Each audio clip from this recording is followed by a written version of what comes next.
O novo estado de alarma, en concreto confinamento nocturno, volven golpear a hostalaría. As restriccións e reducións de aforo, os profesionais deste sector enfrontanse agora á redución do seu horario. Terán que botar o peche ás 11, hora na que comeza o toque de queda. A noite, basicamente, vai quedar prácticamente relegada a primeira hora ou nin eso.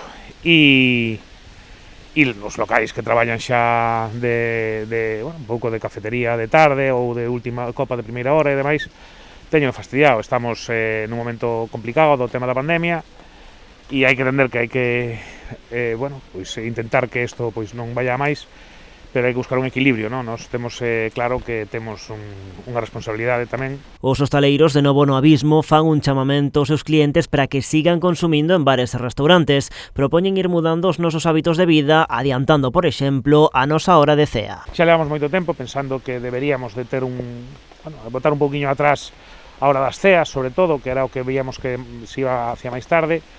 E, bueno, o que falan, non, de ser europeos, pois ao mellor temos que empezar a pensar que somos europeos e que temos que portarnos como tal. Os hostaleiros vilagarciáns recoñecen que é difícil conseguir mudar estes hábitos, demandan un cambio no modelo laboral para salvar o seu sector. Tamén as empresas deberían de empezar a pensar en xornadas continuas, en establecer uns turnos de comidas, bueno, os descansos de comidas moito máis curtos.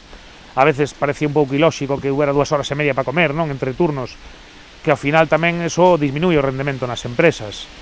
E eu penso que ten que pasar por aí, porque, bueno, moitas empresas empecen a retrasar tamén o horario de saída, aquelo de salir ás 8 xa non seña tan normal e empezar a salir un pouco antes, 6:30, 7. Os hostaleiros piden tamén que non se demonice o sector porque lembran, está comprobado que non é o principal foco de contaxios da COVID. Contaxios na hostelería son mínimos, non? Somos un dos sectores nos que máis se estaban facendo, bueno, cumplir certo tipo de requisitos de desinfección, así é que realmente en Vilagarcía, por exemplo, o cribado que se fixo foi bueno, un porcentaxe altísimo de negativos. Eu penso que prácticamente non houbo ningún positivo. Indican ademais que estas restriccións que afectan directamente a súa actividade non están chegando con medidas de apoio por parte das administracións, como un aprazamento ou redución dos impostos que agora teñen que pagar por ter o seu negocio a medio gas.